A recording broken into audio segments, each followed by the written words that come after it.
The Vampire King's cold stare could turn blood to ice in a mortal's veins, but Adelaide Lawson met his gaze without flinching as she stood in the marble entrance hall of his sprawling underground palace, clutching her worn leather satchel and refusing to let her knees buckle beneath the weight of his attention.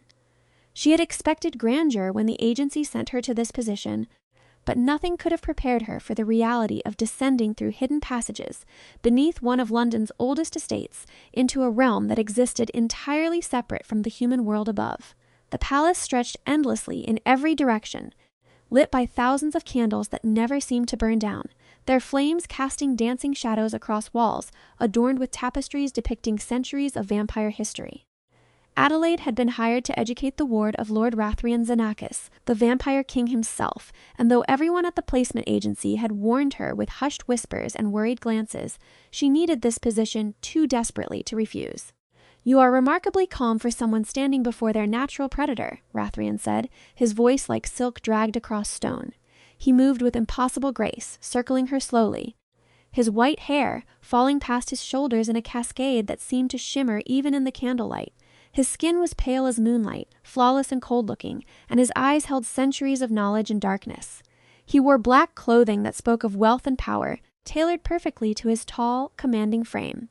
Adelaide turned as he circled, refusing to give him her back, but equally refusing to appear frightened. "I was told you required a governess for your ward. I am qualified, experienced, and desperately in need of employment.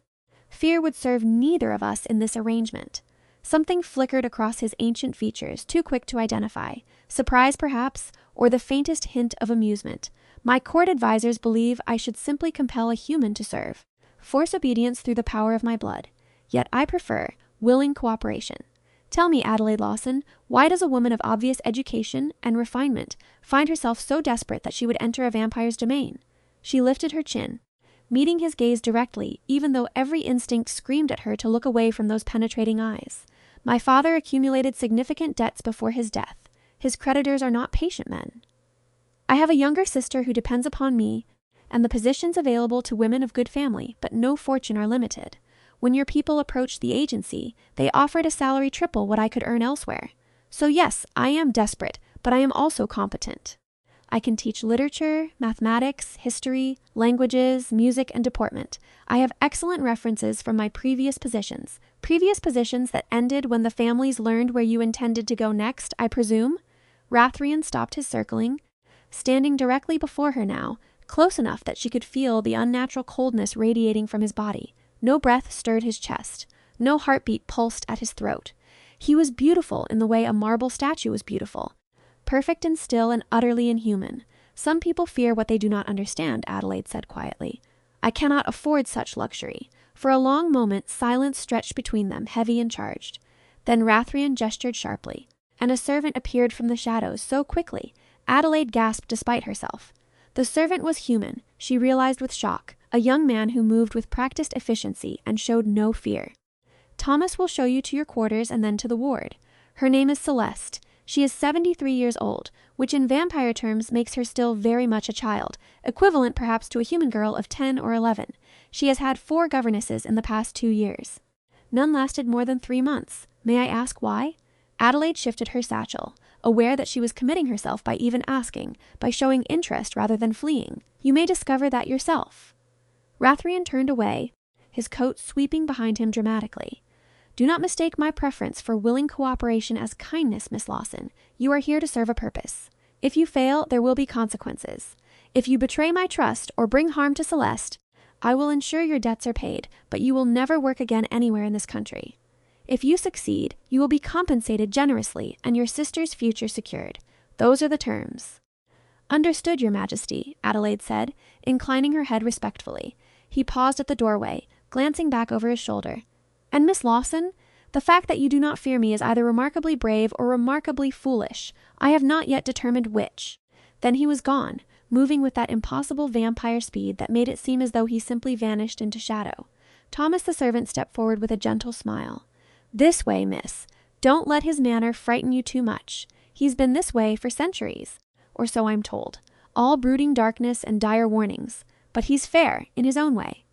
Adelaide followed Thomas through winding corridors, trying to memorize the path while simultaneously taking in the overwhelming splendor around her. The palace was enormous, far larger than should be possible beneath London streets, and she suspected vampire magic was involved in its construction and preservation. They passed other vampires occasionally, all of them pausing to stare at her with varying degrees of curiosity and hunger. Their appearances varied, but many shared that same ethereal white-blonde coloring, those pale, flawless features that marked them as something other than human. "How long have you worked here?" Adelaide asked Thomas, as they climbed a sweeping staircase lined with portraits of severe-looking vampires in historical dress. 5 years now. I was in a similar position to yourself, actually, drowning in family debts with nowhere to turn. The king's people found me and offered employment. The pay is excellent, the work is not overly demanding, and as long as you follow the rules, you're safe. The rules being, don't wander into restricted areas, don't share information about this place with anyone above ground, don't attempt to steal anything, and most importantly, never offer yourself as food unless explicitly requested by someone of authority. The younger vampires sometimes get ideas, especially about new humans, but the king is strict about consent. No one will touch you without permission. They reached another corridor, this one more warmly decorated with thick carpets and paintings of landscapes, rather than stern vampire nobility. Thomas stopped before an ornate wooden door carved with roses and thorns. "This is your chamber. You'll find clothing appropriate for your position in the wardrobe, all provided. Your measurements were obtained from the agency. There's a bathing room through the door on the left. You're free to move about most of the palace, though I'd recommend asking before entering anywhere that looks particularly official or private. Meals are provided 3 times daily, or you may request food at any time from the kitchen. We have several human staff, so you won't be alone in that regard." He pushed open the door, revealing a room far more luxurious than anywhere Adelaide had ever lived. The bed was enormous, draped in silk and velvet. A writing desk sat by the window, though the window itself showed not the outside world but rather an enchanted view of a moonlit garden, shifting and alive despite being deep underground. Bookshelves lined one wall, already filled with volumes in multiple languages. "It's beautiful," Adelaide breathed, setting down her satchel. "The king believes in taking care of his people, human and vampire alike. Now, shall I take you to meet young Celeste? She's been anxiously awaiting your arrival, though she'll pretend otherwise." Adelaide smoothed her travel-worn dress, suddenly conscious of how shabby she must appear in these surroundings, but there was no point in delaying. She followed Thomas back into the corridor and down several more turns until they reached another ornate door, this one painted with stars and moons. Thomas knocked gently. "Miss Celeste, your new governess has arrived. Send her away. I don't want another one." The voice from within was young, petulant, and utterly miserable. Thomas glanced at Adelaide apologetically, but she simply stepped forward and opened the door herself, entering without invitation. The room beyond was chaos. Books and toys and clothing scattered everywhere, curtains torn down from their rods, furniture overturned. In the center of the destruction sat a young vampire girl with white blonde hair in wild tangles and red-rimmed eyes that suggested recent tears, though Adelaide wasn't certain vampires could actually cry. "I said send her away," Celeste shrieked, grabbing a book and hurling it toward Adelaide. Adelaide caught it smoothly, barely glancing at the projectile. She examined the book's cover, noting it was a well-worn copy of fairy tales, then carefully set it on the nearest stable surface. "I am Adelaide Lawson. You may call me Miss Adelaide or Miss Lawson, whichever you prefer. I am here to be your governess, and I have no intention of being sent away simply because you throw things and make messes." Celeste stared at her, clearly shocked that her tantrum had not achieved the desired effect. "You're supposed to be frightened. You're supposed to tell me I'm a monster and run away crying like the others. Are you a monster?" Adelaide began picking up books, stacking them neatly. "Yes, I'm a vampire. I drink blood and I'll live forever, and I'm terrifying." "I see. And does being terrifying make you happy?" Adelaide continued tidying, not looking directly at the girl, but keeping her in peripheral vision. The question seemed to throw Celeste completely. She faltered, her aggressive posture deflating. No, nothing makes me happy. Everyone leaves. Everyone always leaves." Adelaide stopped her tidying and turned to face the girl fully. "I will not lie to you, Celeste. I am here because I need the salary this position provides. My reasons for taking this job are practical, not sentimental. However, I can promise you this. I will not leave simply because you are difficult or because you are a vampire. I will not abandon you unless I am dismissed or unless you do something that genuinely makes it impossible for me to remain. Throwing books does not qualify. Why?" Celeste's voice was small now, vulnerable. "Why would you stay with a monster?" Adelaide crossed the room and knelt before the girl, bringing herself to eye level. "Because I don't believe you are a monster.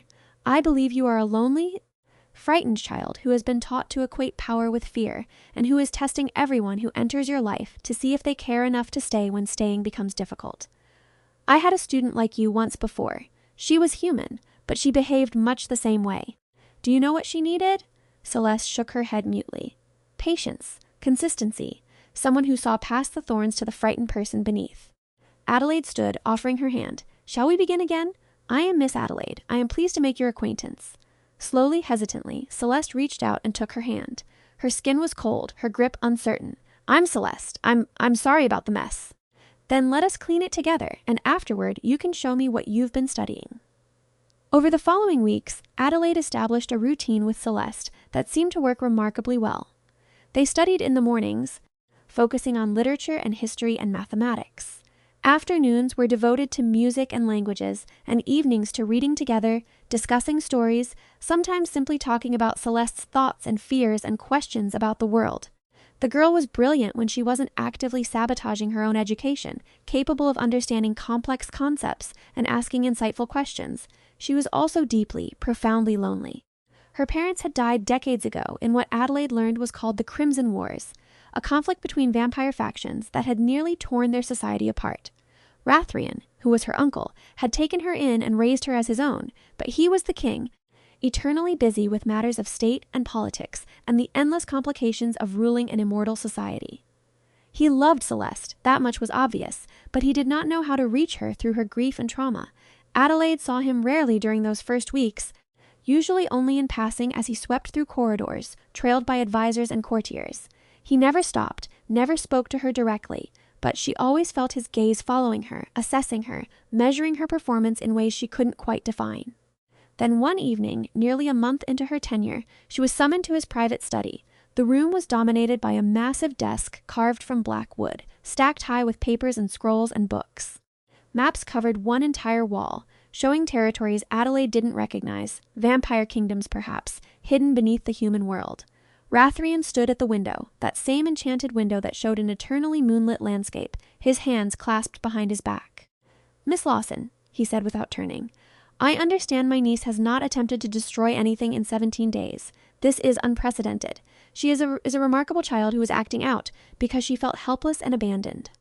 Once she understood that I would not leave her, the destructive behavior ceased." Just like that? So simple? Now he did turn, and there was something dangerous in his expression, something that made Adelaide's pulse quicken, despite her determination to remain calm. Nothing about it was simple. She tested me constantly. She said terrible things, broke my belongings, refused to cooperate with lessons, even bit me once when I attempted to guide her hand while practicing penmanship. Rathrien crossed the room with that impossible speed, suddenly standing directly before her, towering over her smaller frame. His cold fingers caught her wrist, turning her hand to examine the small scar on her palm. "She bit you? Why was I not informed?"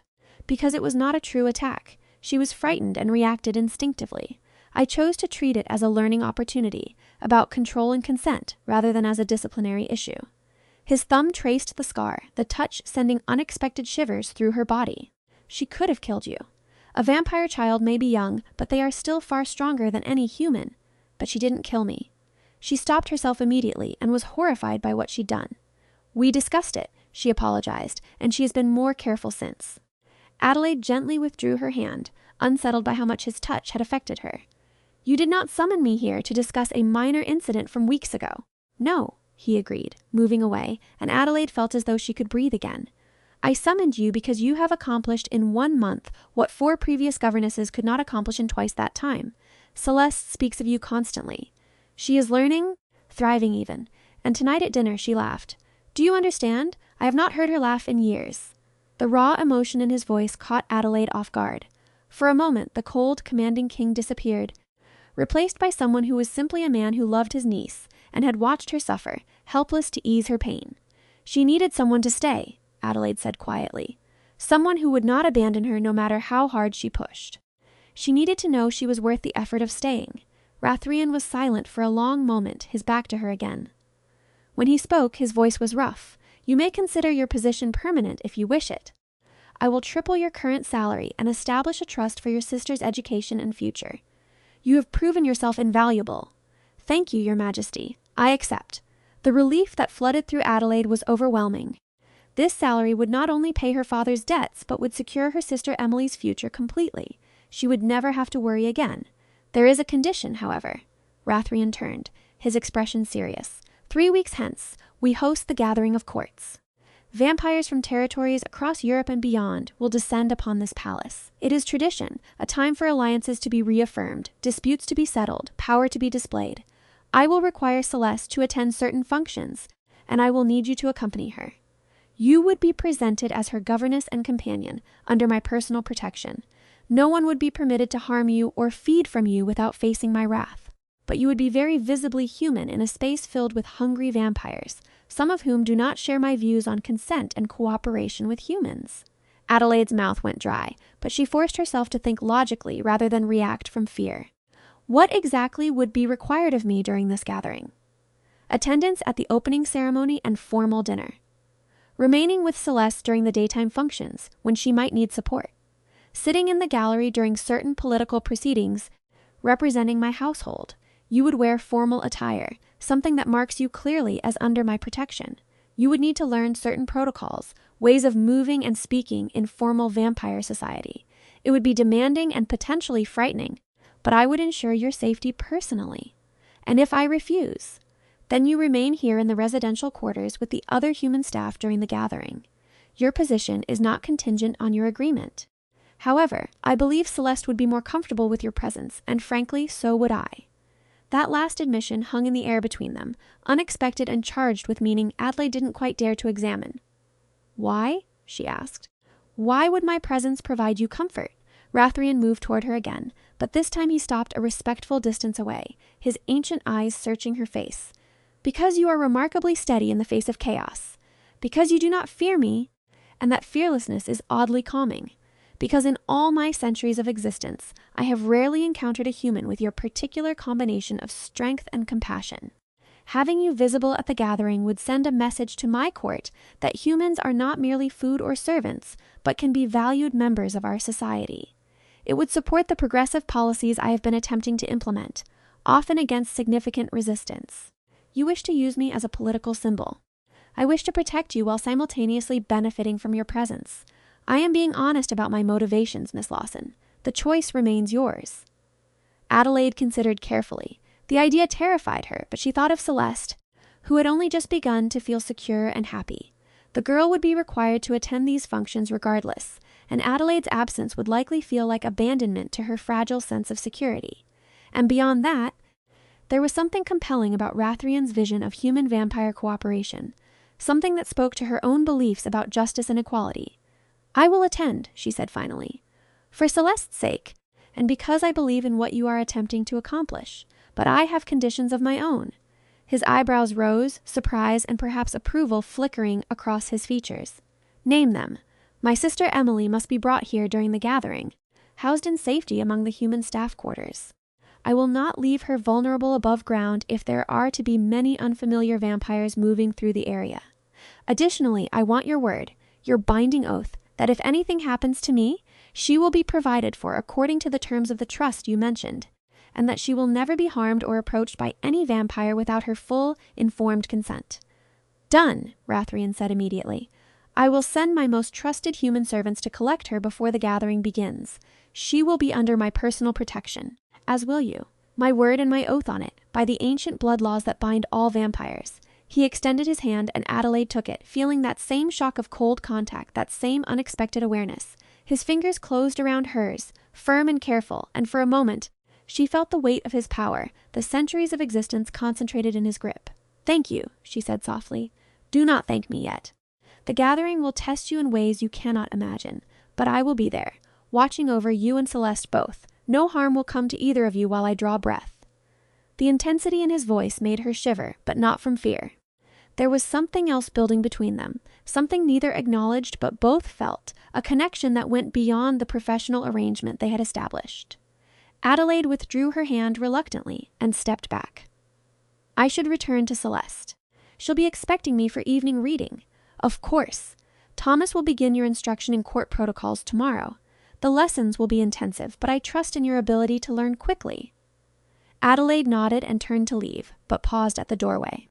"Your Majesty, Celeste asks about you constantly. She wonders if you are proud of her progress, if you notice her accomplishments. Perhaps you might visit during our lessons sometime? I believe it would mean a great deal to her." Rathrien's expression softened in a way that transformed his entire appearance, making him look less like an ancient, terrifying king and more like a man who simply loved his family. "I will come tomorrow afternoon. Thank you, Miss Lawson, for seeing what I have been too consumed with other matters to see clearly." The following weeks passed in a whirlwind of activity. Adelaide's mornings were devoted to Celeste's education, but her afternoons were now filled with protocol lessons from Thomas and several vampire courtiers who seemed cautiously impressed by her quick understanding of their complex social rules. She learned the intricate ways of addressing various ranks of vampire nobility, the subtle body language that conveyed respect or challenge, the appropriate responses to invitations and conversational gambits. It was exhaustingly complicated, a dance of etiquette far more elaborate than anything in human society. But Adelaide applied herself with the same determination she brought to everything. True to his word, Rathrien began joining them for afternoon lessons several times each week. His presence transformed Celeste, who became animated and eager to show off her knowledge, desperate for his approval. And he gave it generously, praising her progress, listening attentively to her opinions on the literature they studied, engaging her in discussions about history and philosophy that went well beyond what Adelaide would have expected from someone her apparent age. Watching them together, Adelaide felt something warm and complicated bloom in her chest. Rathrien was patient with Celeste in ways he was with no one else, gentle despite his commanding presence, offering the affection and attention the girl so desperately needed. And when he looked at Adelaide over Celeste's head, his eyes held something that made her breath catch. Something that spoke of appreciation and interest and carefully controlled desire. She told herself she was imagining it, that a vampire king could have no genuine interest in a human governess. But then there were moments that challenged that rational assessment. The way his hand would linger on her shoulder when he passed behind her chair, ostensibly to examine the book she was reading from. The way he would position himself between her and any other vampire who entered the room. A protective instinct he seemed unaware of. The way he listened when she spoke, giving her his complete attention in a way that felt rare and precious. "He looks at you differently than he looks at anyone else," Celeste said one evening as Adelaide was braiding her hair before bed. The girl had begun requesting these small physical comforts, starved for gentle touch after years of being treated as something dangerous that shouldn't be approached too closely. "I'm sure I don't know what you mean," Adelaide replied, keeping her voice light. "Yes, you do. You look at him the same way. It's nice. He's been alone for so long, and so have you, probably. Maybe you could be unalone together." Adelaide's hands stilled. "Celeste, your uncle and I exist in completely different worlds. I am here to be your governess, nothing more. But you could be more. He's the king.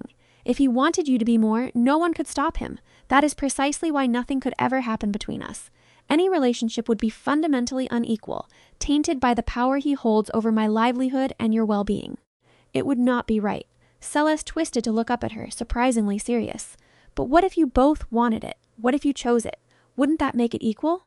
The question haunted Adelaide long after she'd tucked Celeste into bed and returned to her own chamber. She stood at her enchanted window, watching the false moonlight play across the false garden, and allowed herself to acknowledge what she'd been denying for weeks. She was falling in love with Rathrien Xenakis. It was foolish, dangerous, impossible. He was a vampire king, centuries old, with responsibilities and complications she couldn't begin to imagine. She was a human woman from a ruined family, serving in his household out of desperation. Any feelings between them could lead nowhere good. And yet when he entered a room, everything else faded to insignificance. When he spoke, she hung on every word. When his hand brushed hers accidentally, electricity sang through her nerves. She dreamed of him, woke thinking of him, found herself watching for him constantly. And if Celeste was right, if he looked at her with even a fraction of the longing she felt for him, then they were both in terrible danger. The night before the gathering began, Rathrien summoned her to his study again. She entered to find him standing before a mannequin wearing the most beautiful gown she had ever seen. It was deep midnight blue, almost black, made of silk that seemed to shimmer with hidden stars. The design was elegant yet modest, appropriate for a governess yet clearly expensive enough to mark the wearer as someone under royal protection. "For tomorrow," Rathrien said, gesturing to the gown. It should fit you perfectly. I had it commissioned weeks ago." "It's breathtaking," Adelaide breathed, reaching out to touch the silk, then withdrawing her hand quickly. "But surely this is too fine for someone in my position? Your position tomorrow will be companion to my niece and representative of my household. The gown is exactly what is required." He moved to a box on his desk, withdrawing something that glinted in the candlelight. "There is also this." He held up a necklace of silver and sapphires, delicate but unmistakably valuable. Adelaide's eyes widened. "Your Majesty, I cannot possibly. It bears my mark." He interrupted, showing her the clasp, which was decorated with an intricate symbol. "Anyone who sees it will know immediately that you are under my direct protection, that any insult or threat to you is an insult or threat to me personally. It is not merely jewelry. Adelaide, it is armor." The use of her first name struck her silent. He had never called her anything but Miss Lawson before. He stepped closer, the necklace held between them. "May I?" She nodded mutely, turning to allow him access to her neck. His fingers were cold against her skin as he fastened the clasp, but his touch was gentle, careful. He lingered there for a moment, his hands resting lightly on her shoulders, and she felt his breath, unnecessary for a vampire but somehow present, stirring her hair. "I will not let anyone harm you," he said quietly. "Tomorrow will be difficult. You will see vampires at their most political, their most dangerous. They will test you, attempt to frighten you, perhaps even try to provoke a reaction they can use against me. You must remain calm, remain steady, exactly as you always are." "I understand." Adelaide turned to face him and found him closer than she expected, near enough that she could see the subtle variations of color in his eyes, could count the individual strands of his white hair where it fell across his forehead. "Do you?" His hand rose, hesitating just before touching her face. "Do you understand that I have grown to depend on your presence here? That you have become essential not just to Celeste's happiness, but to my own sense of peace? That watching you has become the brightest part of my endless existence?" Adelaide's heart hammered against her ribs. "Rathrien, you cannot say such things to me." "Why not, if they are true?" "Because there is no future in it." "Because I am human and you are vampire, and the distance between us is infinite." "Is it?" His fingers finally completed their journey, cupping her cheek with careful tenderness. "You stand in my palace, wearing my protection, caring for the child I love as my own. You have carved out a place in my world through sheer will and compassion. How is the distance infinite when you are standing right here, close enough to touch? Because I will age and die while you remain forever unchanged," Adelaide whispered, voicing the fear that had been growing in her heart. "Because even if by some miracle you truly care for me, I would only be a brief moment in your eternal life, gone before you know it. Then let me have that moment." His other hand rose to frame her face completely, holding her with a gentleness that contradicted his strength. "Let me have whatever time you can give me. I have existed for centuries, Adelaide, and in all that time I have never felt for anyone what I feel for you. You are light in my darkness, warmth in my cold existence. If all I can have is a handful of decades with you, I will treasure every second more than all the centuries before, Rathrien." Her eyes burned with tears she refused to let fall. "What you are suggesting is madness, perhaps, but is the first time in centuries I have felt truly alive rather than simply existing. Tell me you feel nothing, and I will never speak of this again. Tell me I am alone in this, and I will maintain proper distance. But if you feel even a fraction of what I feel, then give me a chance. Let me court you properly. Let me earn your affection through more than just words." Adelaide closed her eyes, feeling the coolness of his touch, the solid strength of his presence. Every logical argument screamed that she should refuse, should protect herself from the inevitable heartbreak. But her heart, her foolish, hopeful heart, whispered something entirely different. "I feel it," she admitted finally, opening her eyes to meet his gaze. "God help me, I feel everything you describe and more. You have become the center of my thoughts, the person I seek in every room. But I am terrified, Rathrien. Terrified of being hurt, terrified of losing you, terrified of what it means to love someone who exists so far beyond my world. Then we will be terrified together," he said, and leaned forward slowly, giving her every opportunity to pull away. She didn't. His lips met hers with a gentleness that stole her breath, cool and soft and infinitely careful. He kissed her as though she were precious, breakable, something to be cherished rather than consumed. Adelaide's hands rose to rest against his chest, feeling the stillness there. No heartbeat, but somehow still alive, still present, still real. She kissed him back, pouring all her confused emotions into the contact, and felt him respond. His arms sliding around her to pull her closer while still maintaining that careful control.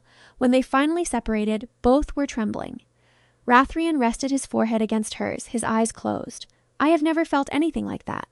In all my centuries, all my experiences, nothing has ever affected me so profoundly.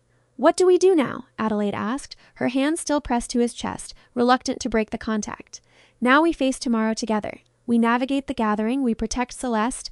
We present a united front to those who would challenge the changes I am implementing. And when it is over, we determine what this is between us, where it can go, how we can build something real despite all the obstacles. That sounds terrifyingly sensible for something that feels so insane. He laughed, the sound rusty but genuine, as though he was unaccustomed to such expression. You bring out something in me I thought long dead, Adelaide, something human, despite my nature. I find myself wanting to laugh, to hope, to believe in a future beyond mere survival and duty. That is your gift to me. I bring you humanity while you offer me eternity. Seems an uneven trade. You offer me far more than humanity. You offer me genuine connection, understanding, challenge. You do not bow simply because I am king. You meet me as an equal in all the ways that matter. That is more precious than you can imagine. A knock at the door interrupted them, forcing them apart. Rathrien's expression shifted back to his usual composed authority as he called permission to enter. Thomas appeared, looking apologetic. Forgive the interruption, Your Majesty, but the first delegations have arrived early. The council requests your presence to greet them formally. Rathrien nodded dismissal of the servant, then turned back to Adelaide. Duty calls, as it always does. Take the gown, wear the necklace tomorrow, and remember that I will be watching over you every moment. Sleep well, my Adelaide. My Adelaide. The possessive sent warmth flooding through her despite all reason. She curtsied properly, playing her role as governess, but allowed herself a small smile meant only for him. Good evening, Your Majesty. She collected the gown carefully and returned to her quarters, her mind spinning with everything that had just occurred. She had come to this palace seeking nothing more than employment and safety. She had found so much more, and tomorrow would test whether she could hold on to it or whether the reality of vampire politics would tear it away. Emily arrived the next morning, brought down through the hidden passages by Thomas and 2 other trusted servants. Adelaide met them in the human staff quarters, a comfortable suite of rooms designed to house the dozen or so humans who worked permanently in the palace.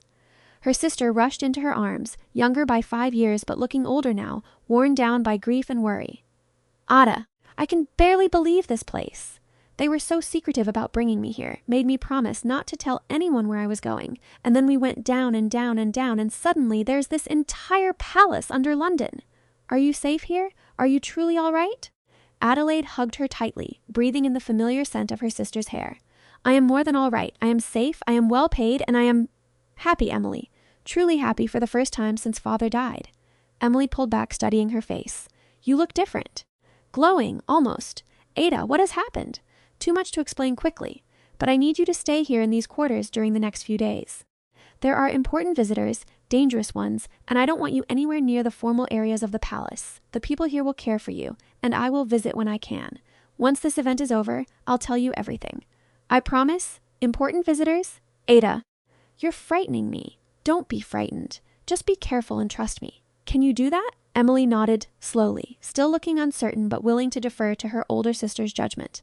Adelaide spent another hour settling her in, introducing her to the other human staff, ensuring she was comfortable.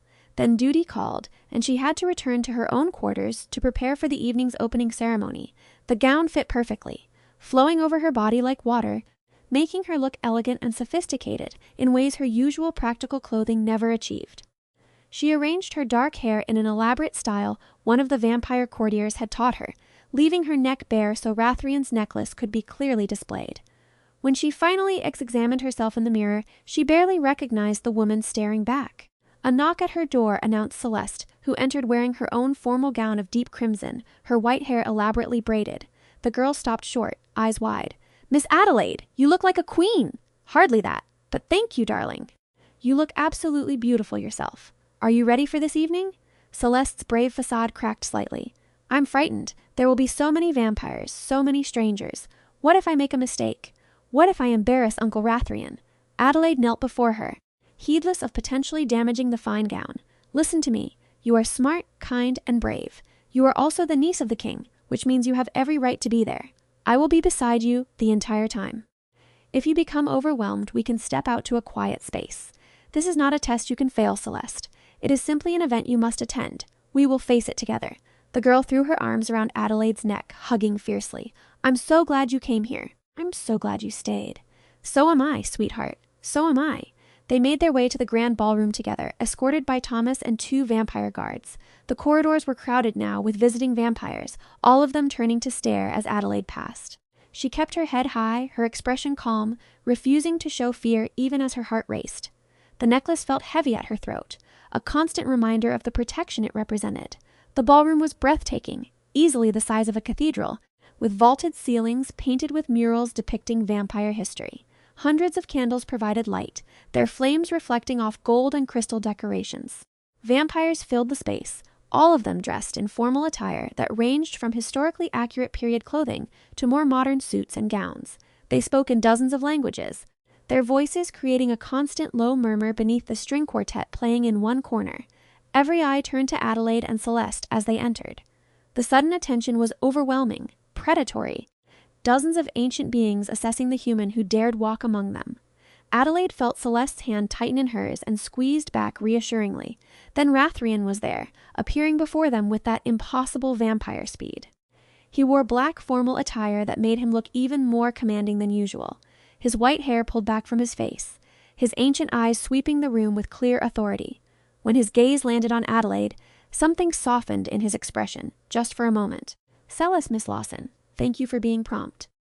Come, there are some people you should meet before the formal proceedings begin."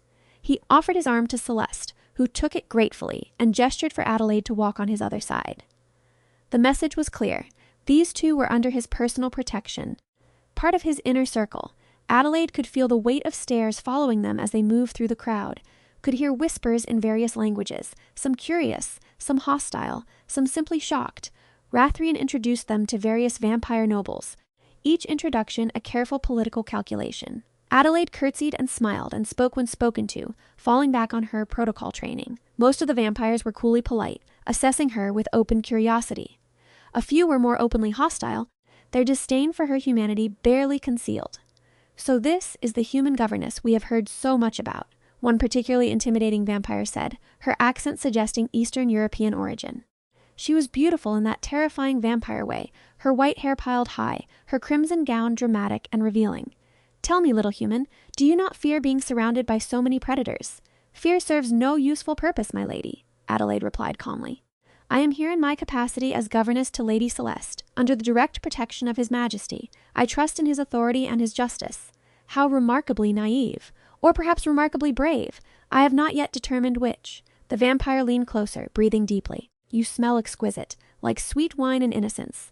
I can hear your heart racing, despite your calm facade. Perhaps the king would share a small taste."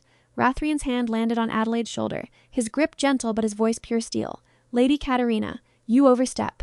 Miss Lawson is not available for any purpose beyond her official duties. I trust I need not repeat myself." Katerina's eyes flashed with something dangerous, but she stepped back with a mocking curtsy. "Of course, Your Majesty. I meant no offense. I was merely curious about the human who has so captured your attention."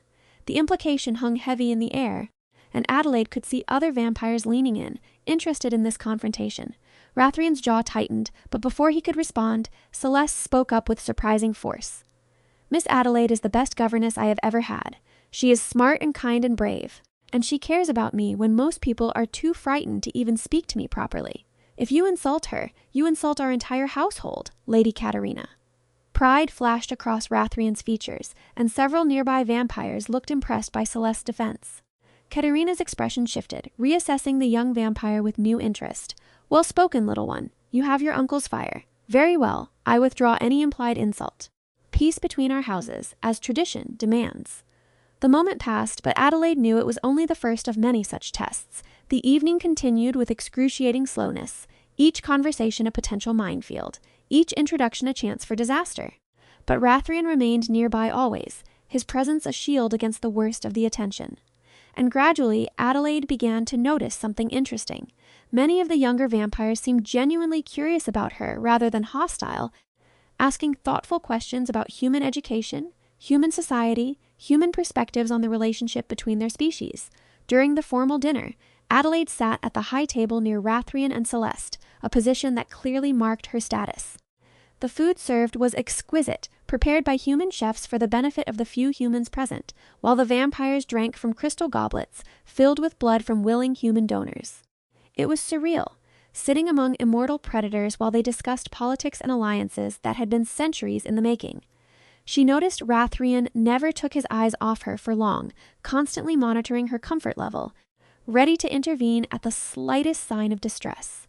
And she found herself doing the same for him, watching the tension in his shoulders as he navigated complicated political discussions, the way he carefully balanced competing demands from various factions, the weight of responsibility that pressed down on him constantly.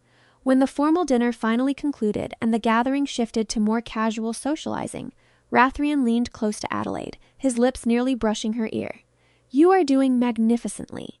I am in awe of your composure. I am terrified," she admitted quietly, "but I refuse to show it. That is true courage. Not the absence of fear, but the refusal to be controlled by it." His hand found hers beneath the table, squeezing gently. "A few more hours, and then we can retire. Tomorrow will be political proceedings that you need not attend unless you wish to. I would not blame you for remaining in your quarters. Celeste would want me there if she must attend. So I will come. Why am I not surprised?" His thumb traced circles on her palm, a subtle caress hidden from view. "You are remarkable, Adelaide Lawson. I hope you know that." Before she could respond, another vampire approached, this one male and radiating authority that rivaled Rathrien's own. Adelaide recognized him from her briefings as Lord Dimitri, ruler of the Eastern Territories and one of the most powerful vampires in existence. "Rathrien, might I steal a moment of your time? There are matters we must discuss regarding the proposed treaty revisions." His gaze flicked to Adelaide with interest but not hostility.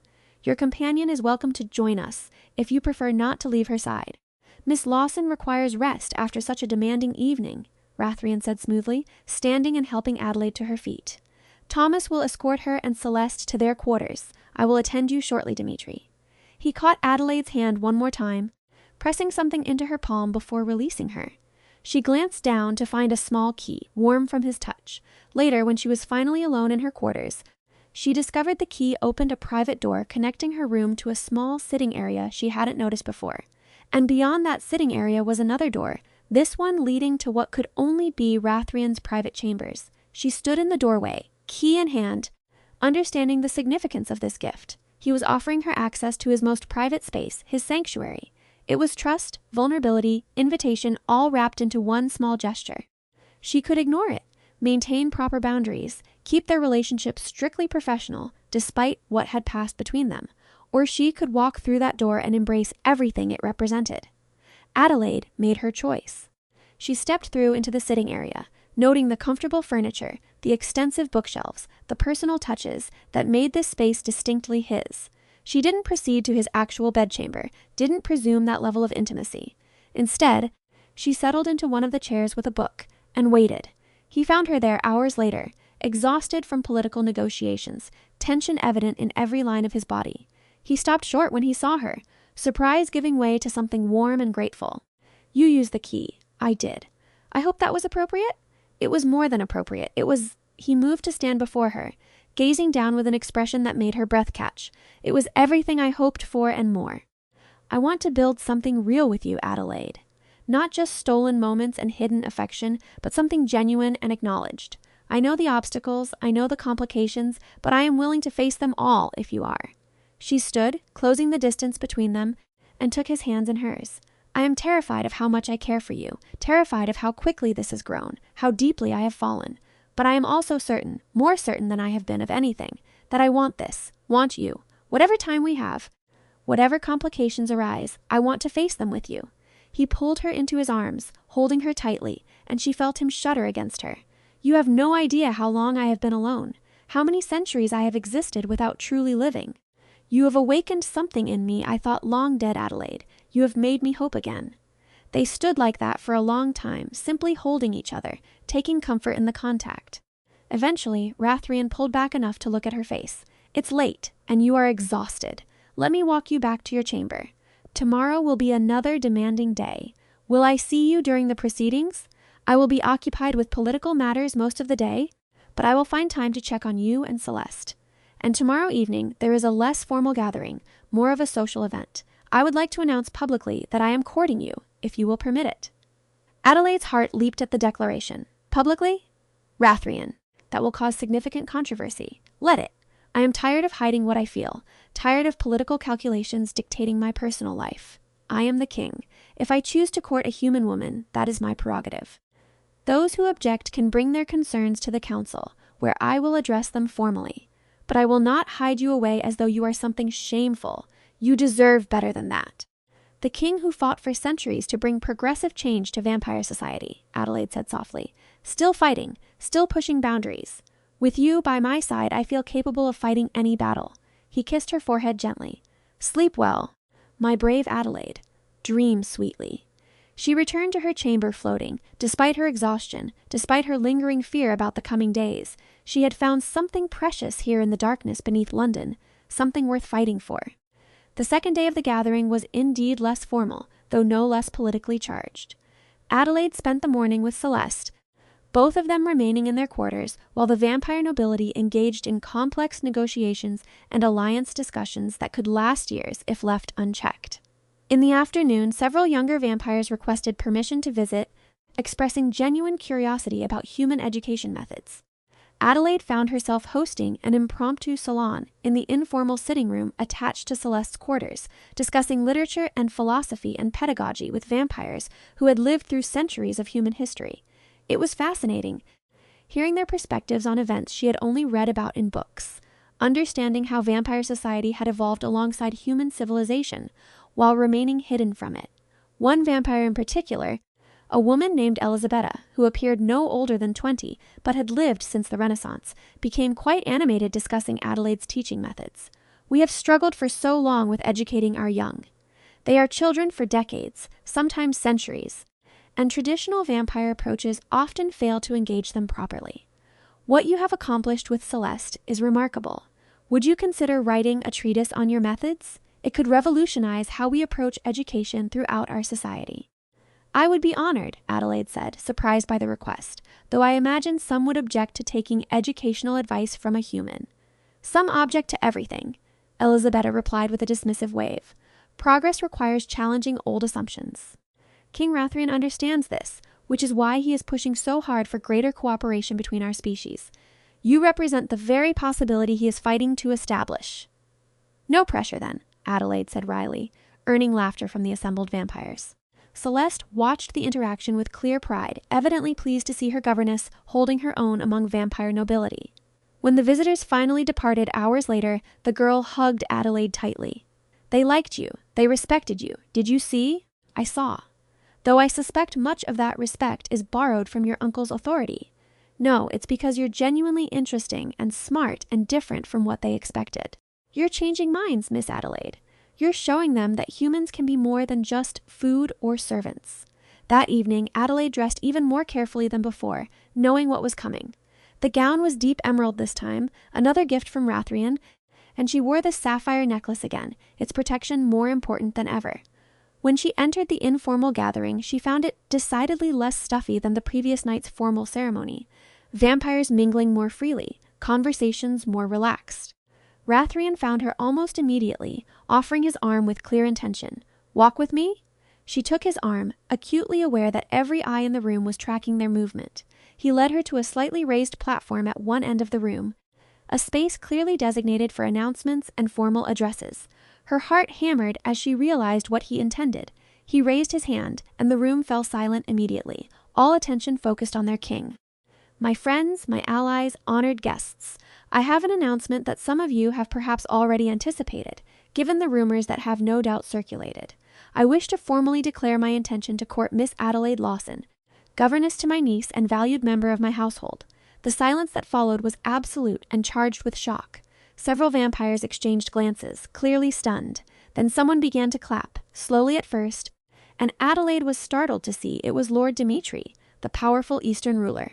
His applause was picked up by others, gradually building until roughly half the room was showing support, while the other half remained silent and disapproving. Lady Katerina, predictably, was among the loudest objectors.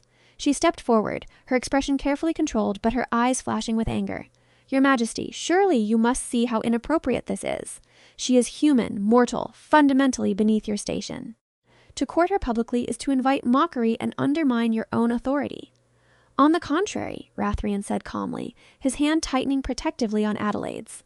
To court her publicly is to demonstrate that I practice what I preach regarding human-vampire relations. I have spent centuries arguing that humans are not merely resources to be used, but individuals deserving of respect and dignity. How can I ask my people to embrace this philosophy if I hide my own regard for a remarkable human woman simply to avoid controversy? Another vampire spoke up, an older male with a harsh accent. But she will age and die while you remain forever young. You condemn yourself to inevitable loss and grief. Is that truly wise? Wisdom and love are not always compatible, Rathrien replied. And Adelaide felt her heart clench at the word love, spoken so publicly, so definitively. I would rather have decades with Adelaide than centuries alone. The pain of eventual loss is a price I willingly pay for the joy of her presence now. And what of heirs? Katerina demanded. Human and vampire cannot produce children together. You would give up any possibility of biological legacy for this infatuation? Celeste is my heir, Rathrien said firmly. I have raised her as my daughter, and she will inherit my crown when I eventually choose to pass it on. My legacy is secure. As for whether this is mere infatuation, I have existed for over 6 centuries. I believe I am capable of distinguishing between fleeting attraction and genuine love. Adelaide found her voice, surprising herself. If I may speak, Your Majesty? He nodded, giving her the floor, and she turned to address the assembled vampires directly. I understand your concerns. I know I am human, mortal, fundamentally different from all of you. I know this situation is unusual, perhaps unprecedented. But I would ask you to consider this. Your king is offering me a choice, extending respect and genuine affection, rather than simply taking what he wants through force or compulsion. Is that not precisely the kind of relationship he has been advocating for between our species? I am here of my own free will, fully aware of the obstacles and the ultimate tragedy of our different lifespans. I choose this with open eyes because what I feel for him is worth any eventual pain. Lord Dimitri stepped forward, his expression thoughtful. Well spoken. Miss Lawson, perhaps that is the key point here. This is choice on both sides, based on genuine respect and affection. It is not exploitation or compulsion. In that light, how can we object without undermining the very principles many of us claim to support? He turned to address the room. I, for one, offer my blessing to this courtship. Let it stand as example of what is possible between our kinds. His support seemed to tip the balance. More vampires stepped forward to offer congratulations or at least acceptance. Katerina and her faction remained disapproving, but they could not openly defy both Rathrien and Dimitri without causing a larger political incident. The tension in the room eased somewhat, transitioning from confrontation to grudging acknowledgement. Rathrien led Adelaide off the platform, and they were immediately surrounded by well-wishers and curious questioners. It was overwhelming, exhausting, but also strangely exhilarating. They were doing this, making it real, refusing to hide in shadows. Later that night, when the gathering finally dispersed and they had a moment of privacy in his sitting room, Rathrien pulled Adelaide into his arms and simply held her, his face pressed into her hair. Thank you for speaking. Thank you for standing beside me publicly, despite everything it cost you. It cost me nothing compared to what you risked, Adelaide replied, her arms wrapped around his waist. You challenged centuries of tradition, potentially weakened your political position, all for the sake of being honest about your feelings for me. Our feelings, he corrected. This is not one-sided, Adelaide. We are choosing each other, building something together. And yes, there will be consequences, complications, obstacles, but we will face them as partners. She tilted her head back to look at him. I love you, Rathrien. I know it is fast, I know it is mad, but I love you with everything I am. His eyes closed, his expression one of profound emotion. When he opened them again, they glistened with what might have been tears, though she wasn't sure vampires could cry. I love you, Adelaide. With all my ancient jaded heart, I love you. You are light in my darkness, hope in my cynicism, warmth in my cold existence. I will spend whatever time we have ensuring you never regret choosing me. He kissed her then, deep and passionate, all the careful restraint of before dissolving into raw need. Adelaide responded with equal intensity, pouring all her love and desire and hope into the contact. His hands tangled in her hair, hers gripped his shoulders, and for a perfect moment, nothing existed but the two of them, two souls meeting across an impossible divide. When they finally broke apart, both were trembling. Rathrien rested his forehead against hers, breathing heavily despite not needing air. I want you, he admitted roughly. Want you with an intensity that frightens me, but I will not rush this, will not pressure you. We have time, Adelaide. We can take things slowly. Time is exactly what we don't have, Adelaide countered. I am mortal, Rathrien. Every day that passes is one less day we have together. I don't want to waste them being cautious. I want to live fully, love fully, experience everything we can while we can." His hands framed her face, his thumbs stroking her cheeks gently. "Are you certain? There is no taking this back once we cross that line." "I am certain. I choose you, choose this, choose us. Make love to me, Rathrien. Let me show you how deeply I mean everything I've said." He swept her into his arms, carrying her through the door to his private chamber, and Adelaide surrendered herself to sensation, to emotion, to the overwhelming rightness of being with him. Their lovemaking was tender and passionate, careful and wild by turns, a perfect expression of everything they felt for each other. Rathrien was endlessly gentle despite his strength, constantly ensuring her comfort, worshipping her body with reverent attention. Afterward, they lay tangled together in his enormous bed, Adelaide's head resting on his chest, his fingers trailing through her hair. The lack of heartbeat should have been disturbing, but she found it peaceful instead, a reminder of his uniqueness, his difference. "I need to tell you something," Rathrien said quietly, "something I have not shared with anyone in centuries." Adelaide propped herself up on one elbow to look at him. "What is it?" "There is a way for vampires to extend a human's lifespan, not make them vampire, that requires a completely different process, but significantly slow their aging. It is complicated, requires ongoing magical work, and is generally forbidden by vampire law, because it creates a strange hybrid existence, human but sustained by vampire magic. I would need to petition the council for special dispensation, which would cause enormous controversy, but it is possible, Adelaide. If you wanted, if you consented, we could have not just decades, but potentially centuries together." Adelaide's breath caught. The possibility hung between them, shimmering and terrifying. Why would this be forbidden? What are the downsides? The extended human remains mortal, can still be killed through normal means, and may experience psychological difficulties from outliving their natural lifespan by centuries. They become dependent on the vampire maintaining the magic, creating a potentially unhealthy power dynamic, and vampire society fears that allowing this would lead to an explosion of humans seeking immortality, upsetting the careful balance we maintain with the human world. It is allowed only in the rarest circumstances. Usually when a vampire has human family, they wish to protect longer than normal lifespan allows. You would fight your own council, challenge laws that have existed for centuries, just to keep me alive longer? Without hesitation, Rathrien said fiercely. I have only just found you, Adelaide. The thought of losing you after mere decades is unbearable. I am being selfish, I know. The choice should be entirely yours, without pressure from me. But I wanted you to know the option exists, if you want it. Adelaide was quiet for a long time, processing this information. Extended life meant more time with Rathrien, more opportunities to experience the world, to continue making a difference. But it also meant watching everyone else she knew age and die, meant existing in a strange liminal space between human and vampire, meant binding herself to Rathrien in ways she couldn't fully predict. Can I think about it? She asked finally. This is enormous, Rathrien. Life-changing in the most literal sense. I need time to truly consider all the implications. Of course, take all the time you need. The offer stands regardless of when you decide, or even if you decide against it. I will love you and cherish you whether we have decades or centuries, Adelaide. That fundamental truth does not change. She kissed him softly, grateful for his understanding. Thank you for telling me. For giving me the choice rather than simply making the decision for me. You are my equal in all the ways that matter. I would never presume to make such a choice on your behalf. They fell asleep tangled together, and Adelaide dreamed of futures stretching endlessly forward, full of love and possibility and hope. The final days of the gathering passed more smoothly after Rathrien's public declaration.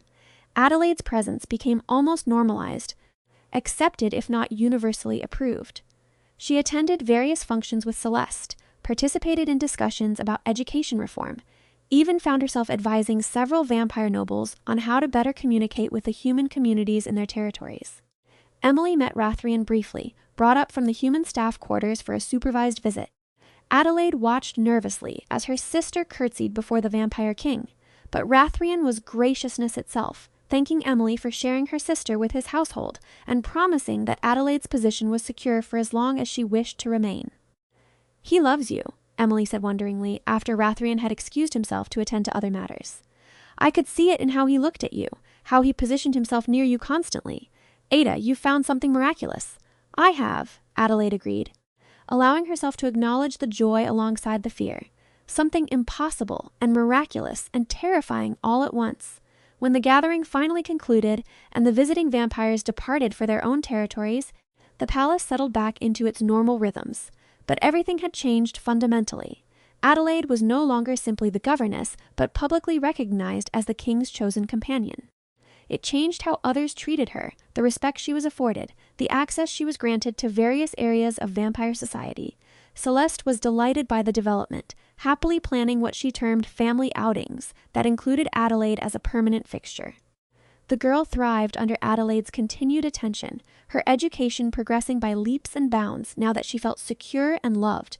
One evening several weeks after the gathering, Rathrien took Adelaide to a part of the palace she had never seen before, deep chambers that seemed to exist outside normal space and time. He showed her treasures collected over centuries, shared stories from his long existence, opened himself to her in ways he claimed he never had with anyone. "I want you to truly understand who I am," he explained as they stood before a painting depicting a battle from centuries past. "All the choices I have made, the person those choices have shaped me into. I want no secrets between us, Adelaide. I want you to love me with full knowledge of my past, my mistakes, my triumphs and failures."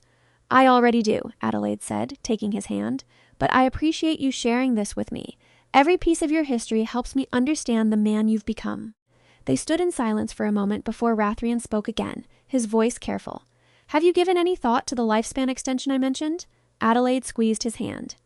"I have thought of little else, and I have come to a decision." He tensed, waiting, and she could feel centuries of hope and fear condensed into this single moment. She turned to face him fully, holding both his hands in hers. "I want it. I want the extension. Want the centuries with you. Want to see where this love can go when given time to truly grow. I know there will be challenges, complications, difficulties I cannot even imagine yet, but I would rather face those challenges with you than lose you after only a few short decades. Petition your council. Fight whatever battles need fighting. I choose this. Choose you. Choose us. For as long as magic and love can sustain it." The expression on his face was everything she could have hoped for. Joy, relief, love so profound it seemed to radiate from him like light. He pulled her into his arms, lifting her off her feet, spinning her around in the ancient chamber, while she laughed with pure happiness. "I will begin the petition immediately," he promised, setting her down but not releasing her. "I will call every favor, leverage every alliance, challenge every objection. The council will grant this, Adelaide. I will ensure it. Just promise me one thing," she said seriously. "Anything. Promise that if the council refuses, if the extension proves impossible, you will not let that poison what we have. Promise me we will treasure our time together regardless of its length." "I promise," he said solemnly, "though I have no intention of accepting refusal." The council proceedings took months, complicated political negotiations that tested Rathrien's patience and diplomatic skills. Adelaide was called to testify, to explain her understanding of what she was choosing, to demonstrate that she was acting of her own free will rather than under compulsion. It was grueling, intimidating, facing the assembled vampire nobility who would decide her fate. But she held firm, answered every question honestly, refused to be cowed by those who sought to paint her as naive or manipulated, and gradually support built for the petition. Lord Dimitri spoke passionately in favor, as did Elisabetta and several other vampires Adelaide had befriended during the gathering.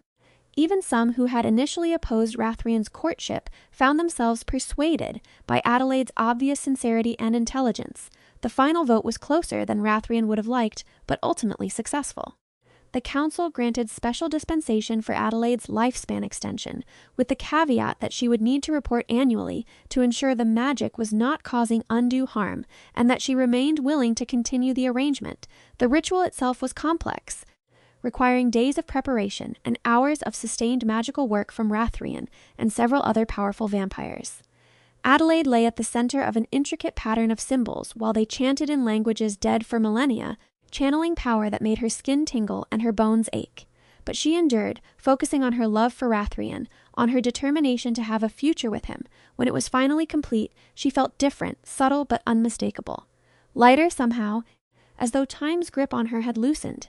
The supervising mage, an ancient vampire named Theodosius, pronounced the ritual successful and predicted Adelaide would age roughly 1 year for every 20 that passed, granting her potentially centuries of life if the magic was properly maintained. "Thank you," Adelaide whispered to Rathrien as he helped her up from the ritual circle, her legs shaky from the ordeal. "Thank you for fighting for this, for us. Thank you for choosing this," he replied, supporting her weight easily. "Thank you for loving me enough to bind your fate to mine. I will spend every year we have earned ensuring you never regret this choice." Time proved him true to his word. As years passed, Adelaide and Rathrien built a life together that defied convention and exceeded every hope. She continued as Celeste's governess even as the girl grew into a remarkable young vampire, eventually establishing a broader academy for vampire children that revolutionized education throughout their society. She became Rathrien's trusted advisor on human affairs, helping bridge the gap between vampire and human communities in ways that created lasting positive change. Their love deepened and strengthened with each passing year, tested by challenges but never broken. Adelaide watched her sister Emily age naturally, ensuring she was cared for and happy, finally releasing her to peaceful death after a full life. It hurt, but Rathrien was there to support her through the grief. Holding her as she mourned the last connection to her original human life, decades became centuries, and Adelaide found herself existing in a strange liminal space, human but sustained by magic, mortal but deathless. She made peace with her unusual existence, finding purpose in her work, joy in her relationship, satisfaction in the family she had built with Rathrien and Celeste. The palace that had once frightened her became home. The vampires who had once seemed terrifying became friends, colleagues, family. She learned to navigate both vampire politics and human society with equal skill, becoming one of the most respected figures in the hidden world beneath London. And through it all, Rathrien remained constant, devoted, protective, endlessly loving. He showed her the world, taking her to vampire courts across Europe and beyond, introducing her to cultures and experiences she never could have imagined in her original life as a desperate governess. He courted her continuously, finding new ways to express his love, never allowing their relationship to become stale or taken for granted. 2 centuries after Adelaide first descended into the underground palace, she stood with Rathrien on a balcony overlooking the enchanted gardens, her hand resting her head on his shoulder. She looked barely older than when they had met, perhaps appearing 30 rather than 25, while he remained exactly as he had been for centuries. "Do you ever regret it?" Rathrien asked quietly, a question he still posed occasionally, needing reassurance even after so much time. "Giving up your normal human life for this strange existence?" Adelaide turned to look at him, this man she loved more with each passing year, and smiled. "Never. Not for a single moment. You gave me not just extended life, Rathrien, but meaningful life. Purpose, love, family, adventure. You took a poor, desperate governess and gave her the world. How could I possibly regret that?" He pulled her close, kissing her with the same passion and tenderness he had shown that first night when they made love, when they committed themselves to this impossible path. And Adelaide knew with absolute certainty that she would make the same choice again, every time, in every possible lifetime. She had been told to fear the brooding vampire king. Instead, she had loved him, and in doing so, had helped him rediscover his own capacity for love, for hope, for warmth in his cold existence. Together they had built something unprecedented, a true partnership between human and vampire, spanning centuries, defying convention, proving that love could bridge any divide. Celeste eventually inherited the crown, as Rathrien had always intended, and she ruled with wisdom shaped by the love and stability Adelaide and Rathrien had provided during her difficult youth. She never forgot the governess who refused to fear her, who stayed when others fled, who showed her that she was worthy of love despite her vampire nature. And Adelaide and Rathrien, they continued their endless dance through the centuries, partners in every sense, devoted to each other and to the better world they were building together. The poor governess and the vampire king, 2 souls who found each other across an impossible divide and refused to let anything separate them. She had refused to fear him, and in doing so had saved them both. The brooding king had thawed, opening his ancient heart to love again, and Adelaide had found her home in his arms, in his palace, in the eternal dance of their unlikely, miraculous, enduring love. Their story became legend in vampire society, held up as example of what was possible when fear was set aside in favor of understanding, when power was tempered with compassion, when love was allowed to flourish regardless of the obstacles. And whenever young vampires asked Adelaide about those early days, about her first meeting with the terrifying king, she would smile and share the truth. She had walked into his palace desperate and frightened, yes, but also determined and brave. She had met his cold stare with warm defiance, had refused to let fear dictate her actions, had chosen to see the person behind the power, and in return he had given her everything: safety, purpose, family, and a love that literally transcended mortality itself. It was more than she had ever dreamed possible on that day. She descended through hidden passages into a vampire's realm. It was more than anyone could reasonably hope for, but it was real, solid, enduring through century after century. Adelaide Lawson had gone seeking employment as a governess, and found instead a love that would last forever, that would change vampire society itself, that would prove that the greatest courage was not the absence of fear, but the refusal to let fear control your choices. She had refused to fear him, and slowly, beautifully, inevitably, the brooding vampire king had thawed, opening his heart to love, to hope, to the possibility of joy he thought long lost. And together they had built something extraordinary, a love story that would echo through vampire history for thousands of years to come, inspiring others to choose connection over fear, understanding over prejudice, love over convention. In the end, that was all that mattered. They had found each other against impossible odds, had chosen each other despite every obstacle, and had built a love that would endure for as long as magic and devotion could sustain it. The poor governess and her vampire king, bound together eternally, living proof that true love recognized no boundaries, accepted no limitations, and conquered every challenge placed before it. Their story had no ending, because their love continued still, growing deeper and stronger with each passing year. An endless testament to the power of choosing love over fear, of staying when others would flee, of believing that even the most brooding, damaged heart could heal when offered genuine affection and unwavering loyalty. Adelaide had refused to fear him, and in that refusal had given both of them the greatest gift imaginable, a love that transcended time, defied nature, and proved that sometimes the most impossible things were simply waiting for someone brave enough to reach for them. And reach she had, with both hands and her whole heart, claiming her vampire king and his eternal devotion, building a life more magnificent than any fairy tale, creating a love story that would never truly end.